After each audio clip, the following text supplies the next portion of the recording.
Good morning. Welcome back to the DDL podcast. I am your host. Today's episode is going to be on childhood distractions. What are childhood distractions? Well, according to Webster, a distractions is something that stops you from giving your full attention. I say something a little different. I say that it is a thing in your childhood that happens, and we knew it was wrong, but we had no way to express it. But when we're kids, are they really distractions? Or is it something we look back when we become adults and try to blame it on our childhood? Don't get me wrong. Everybody's childhood was different. Nobody's was perfect. Nobody. So no matter how you try to dress it up and make it look pretty, we all fall into different types of categories. But here are some that bring and produce their own type of distractions. The single parent home.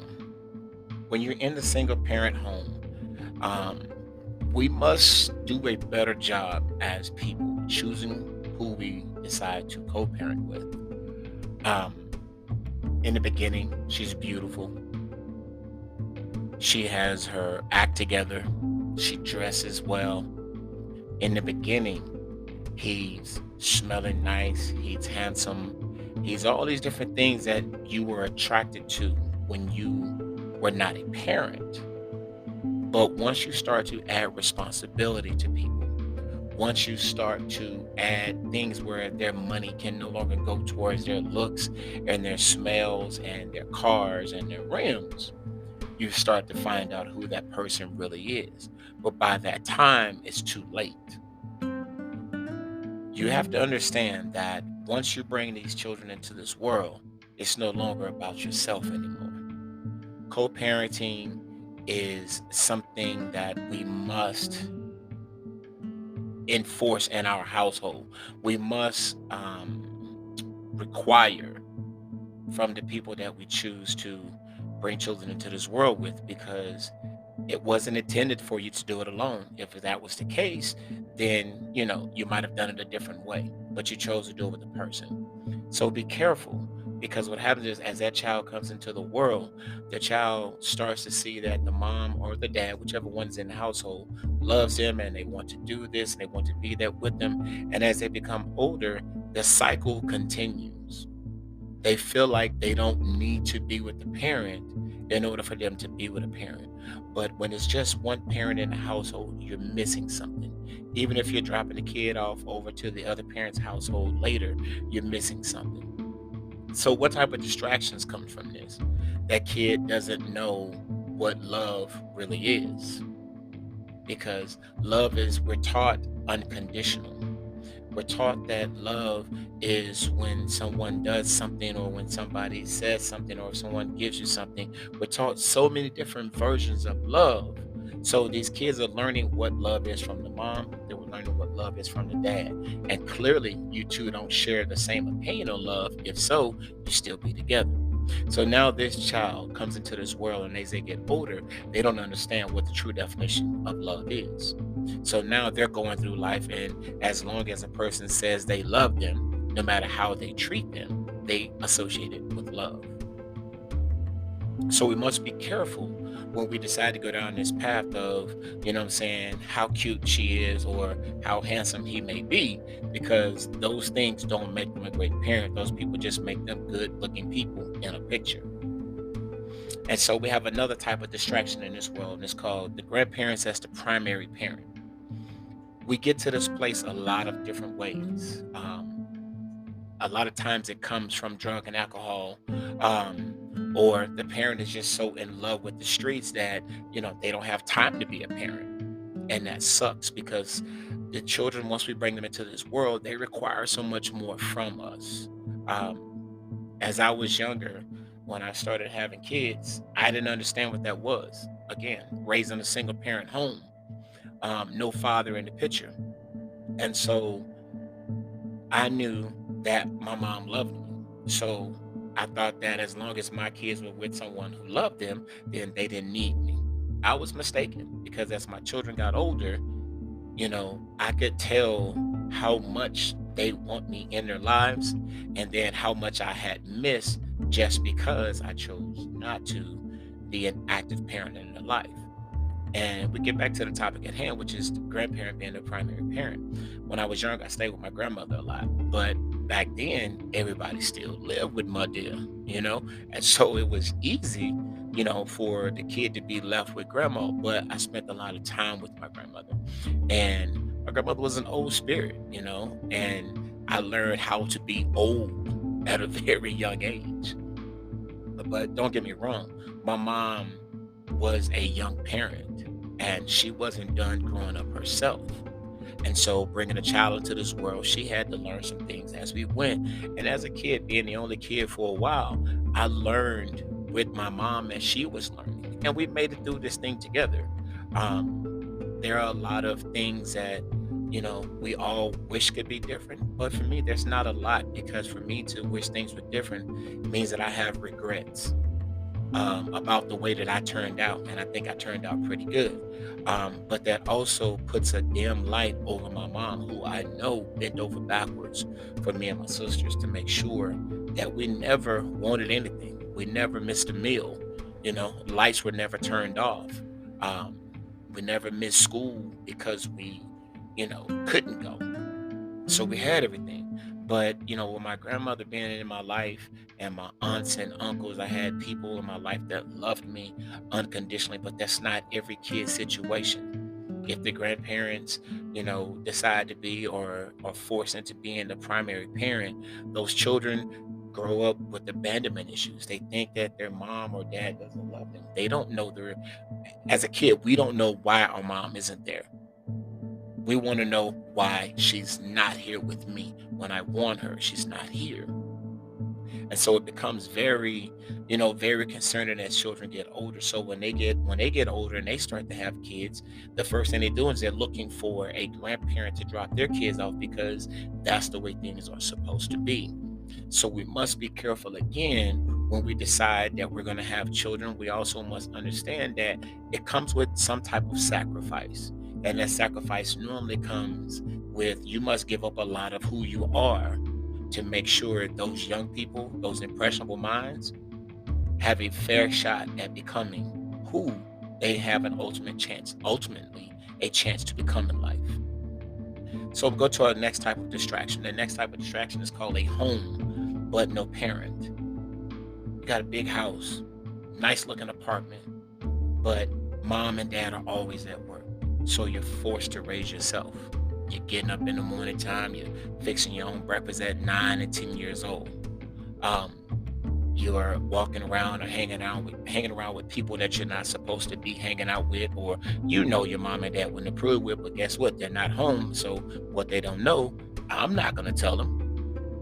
And so what happens is these children grow up, and things that they should be doing at 10, they're doing them, what I'm saying, at the age of 5. Things they should be doing at 10, they're doing them at 15. You're growing up way faster than you have to be. And so what happens as these type of children, as they get older, their lives are sped up so fast, they already have children at a young age because they're doing adult things. And if I'm raising myself, and if I'm feeding myself, and if I'm clothing myself, then how come I can't get out into this world and do the other things that adults are doing?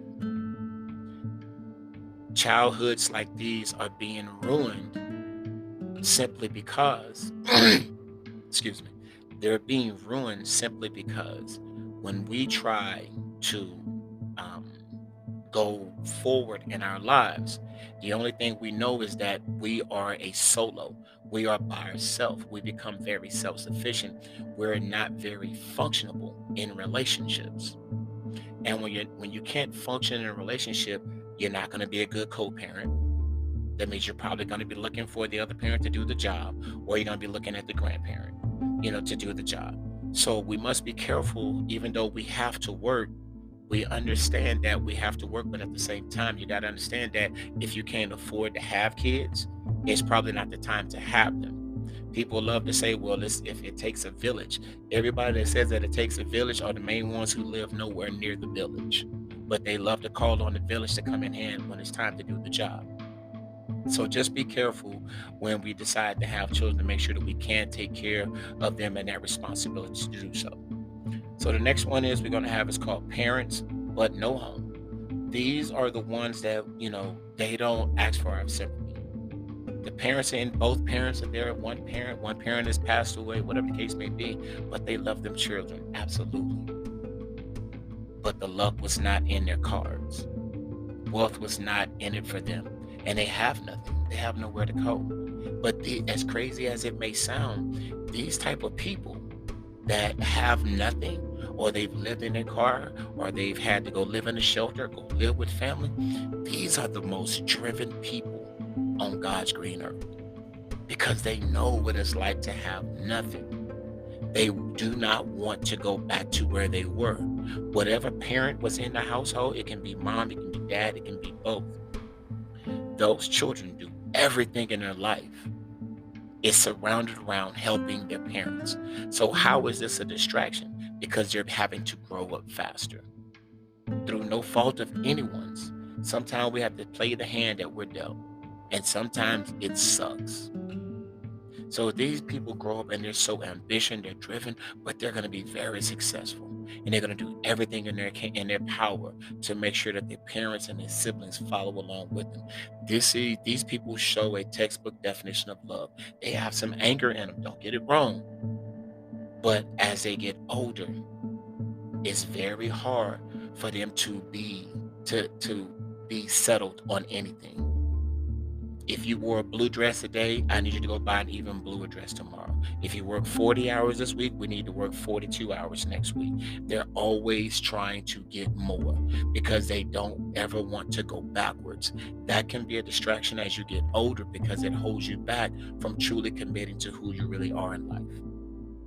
And then the last one is called a home of fear.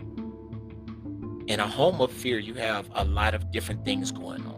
You have abuse, whether it be physical, whether it be mental, whether it be verbal. You got that touchy family member, that one that can't keep their hands to themselves, male or females. Back in the day, we all knew, they was up to something. People laughed it off and kept you away from them, or we used to take off running whenever we seen them because we knew they was up to some other crap, in our lives. And, then you have, the verbal abuse that goes on. And if you're being cursed out all the time, if you're being degraded all the time, and I get it, when we were younger, that's just how people talked. Everybody cursed. That was just how we express ourselves. But at the end of the day, long term, there's a problem there. The problem is that that's the only way they know how to communicate, because that's the way they, if you cussed out, you MF this and sucker this and punk this and be this and blah, blah, blah. So eventually, and you're still telling me that you love me. So eventually I start to associate that type of communication with love. And so if you have daughters, right? If that's the only thing she's ever heard, if her boyfriend or her husband or whoever doesn't cuss her out and treat her like crap, she doesn't associate it with love. And for your sons, if that's the only way, because coming from a mother, I'm telling you, that is very impactful for his son, because he associates any woman who treats him like trash, who treats him like crap according to society, because that's the only way that the person who told him that they love him, that's the only thing that they associate with love. So therefore, you have to really commit to changing the way we speak to children, because at the end of the day, they only get their examples from us. And if we're the best example they got, then where are they supposed to get anything better from?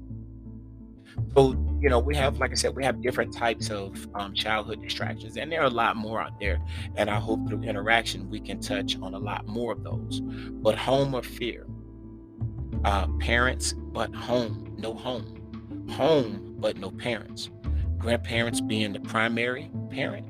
And then we have the single parent home.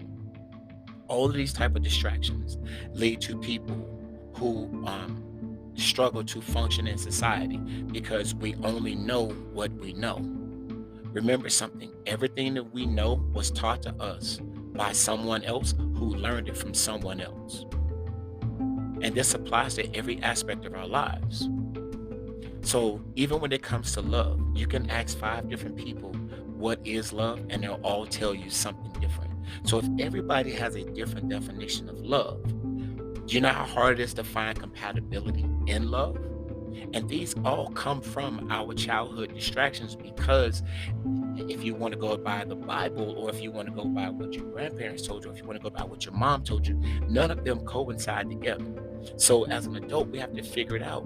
But if the person that loves us the most and who took care of us and provided for us or tried to or didn't know how to, if they told us they loved us, but yet they were drunk all the time, then my mate needs to be drunk so that I know that they love me.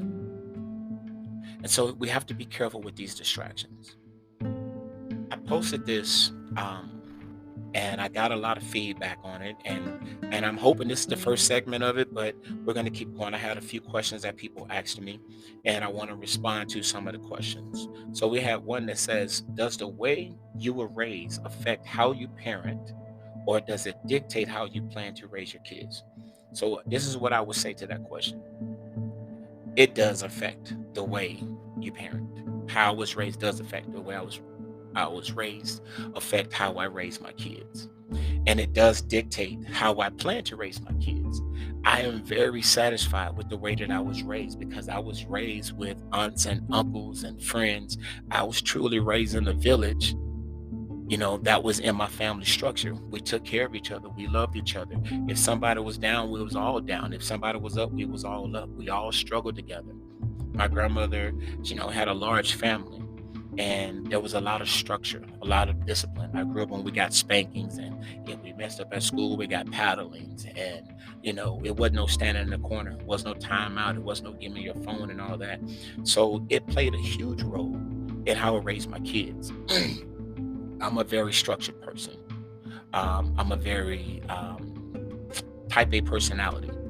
Um, and so, therefore, I try to give that to them because at the end of the day, the way I was raised was when it was bad, but we never knew it because that's what parents did.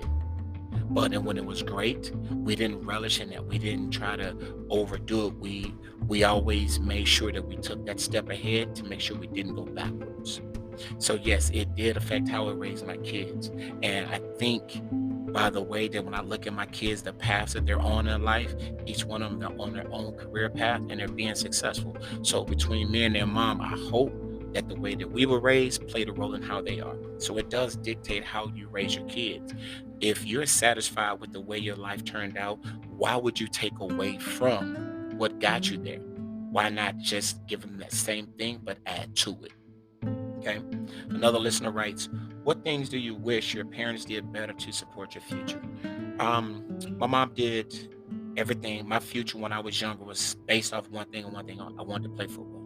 I had a few talents. I was pretty gifted at it. I could play football. But the only thing my mom did not do was she did not give me a plan B. I did not have a plan B. And only thing I knew was that's what I wanted to do. If there was anything I wish she would have done differently, I wish she would have told me or asked me that question, what if you don't make it? I did not know that less than 1% of the population makes it in professional sports. So I think that's what I'm hoping I'm answering your question on that one. Next question was, does your home life fulfill your life goals? And are they supportive in all aspects of what you want to be? My life, my home life does fulfill my life goal. My life goal is to be a parent, to be a father, to be a business owner, to have something, to be something that my nieces, my nephew, my sisters, my cousins could look up to. Um, I love it when I go around family and they're like, oh, Uncle Raymond, Uncle Raymond, Uncle Raymond, and I love it because it lets me know that I'm not rich, I'm not poor, but the fact that the only thing they want from me is just for me to be around. Every time I leave, they was asking me, when am I coming back? So it does fulfill it. And are they supportive? Yes, they are, because the people that I choose to surround myself with, family inside and outside of my home, are people that do not only want something from me, they also bring something to the table. So yes, they do support me. Um, are your friends supportive? Are you of you being you, and do they use you for what benefits them? My friends are very supportive. We all support each other. The field that I do for a living, we all support each other, and we try to come together. And to be honest, to answer the second part of the question, do they use me for what benefits them? Answer is absolutely yes, because we all do. We can have 5 friends, and each one of those friends brings something to the table. Some have a good job, some got a car with air conditioning, some got a nice beach house, some got this, some got that, and each one of them friends, you're using them for that because again, it's something that enhances them as a friendship. I'm a numbers guy. People call me for numbers. Anything that's got to deal with analytics and numbers and stuff like that, I'm your guy.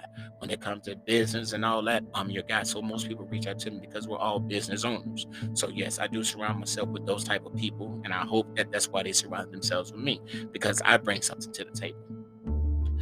Next question: do you get overly emotional when you argue? Yes, I do. Absolutely do. That is something that I got from my mom. The one thing I know about my mom was whenever she came around, if she brought the smoke, it was because you earned it. And I'm the same way. I do not allow people to control me. I do not allow people to dictate how I carry myself and what I'm going to do in my life and when I'm going to do it. But if it gets to that point where I have to react to you, you've clearly asked for the smoke, so I must give it to you. It's not optional. You must get it and you must get it all. And I'm not going to be content until I get it. So, yes, that comes from my childhood because again, I'm around older people. And like I said, when you dealt with one person in that household, you dealt with everybody.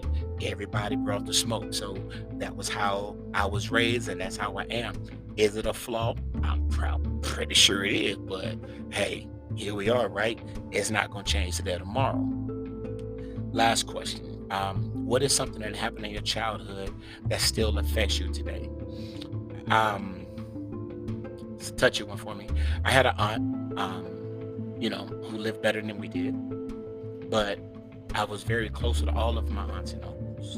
And this aunt had a cousin that me and him was best friends. And, long story short, one day she decided that I could no longer come around. That was my best friend. He was very protective of me. He was a few years older than me, but he was very protective of me. And I learned a lot from him. So at the age of 11, to not get anything because, you don't owe a child back then, you don't owe a child no explanation. So it still bothered me. And as I got older, it's a relationship that I always wanted. Me and my cousin are still very close, but me and my aunt's not. And I don't think it's because she felt like she owed me an explanation. I'm grown now and I'm still don't want to ask that question, but it's something that still affects me to this day because again, I don't know why I got pushed. I don't know if it was an issue with my mom or whatever, but I was 11 and I was just flat out told you can't come around here no more. And that was the last I heard about it. So we're going to bring this episode to a close. And I want to give you a small summary of, we must make better choices. As kids like to tell us, I didn't ask to be here. Well, they also have to understand that we also don't have to keep you, but we choose to. And when we make that decision every day to be in our children's lives, and we must put forth the foot. I can't even talk today. We must put forth the effort to show them love. Whatever definition of love is to you, we must show them what love is. We must contribute.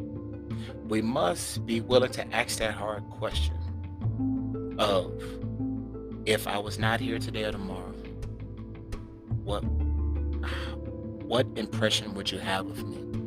You have to want to know that because if they tell you that, you always drinking and you always twerking or, saying you only care about your shoes and your haircut, if you're okay with that, then keep rolling with that. But if that answer to your children, because they're the most honest people outside of drunk people, right?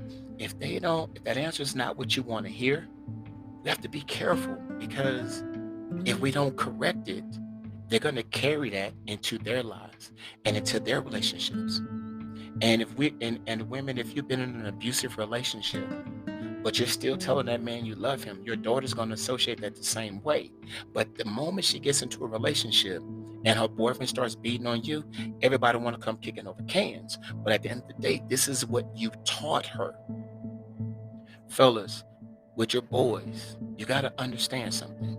You're who they're learning to be a man from. It's okay to be a cat from the streets, but it's also okay to be a man in the house. We must show them what that looks like to step up, because our boys are dying every single day from the hands of people that look just like us. And if you don't teach them how to be a man, to be leaders, they don't have to be leaders, but most importantly, they can't be followers. It's okay to set your own trend and blaze your own path, but they learn that from talking to us, from having those conversations with us. We must do better. We must be better. And in order to do that, we must be willing to take a step back and look at ourselves and ask, what impact have I made in my children's lives? What legacy will I leave behind? Am I satisfied with the answer to either one of those questions? If the answer is no, reach out to another man. Reach out to someone who's been around. Reach out to someone who's got their act together. But don't be afraid to seek answers, because I promise you, if you want to know about another woman and she wasn't giving you the time of day, you'd find a way to get that answers. Ladies, I'm not a woman, but I was raised by a lot of them. Teach your boys how to cook. Teach them how to clean. Teach them how to take care of themselves. Teach them to not need a woman, but how to appreciate one.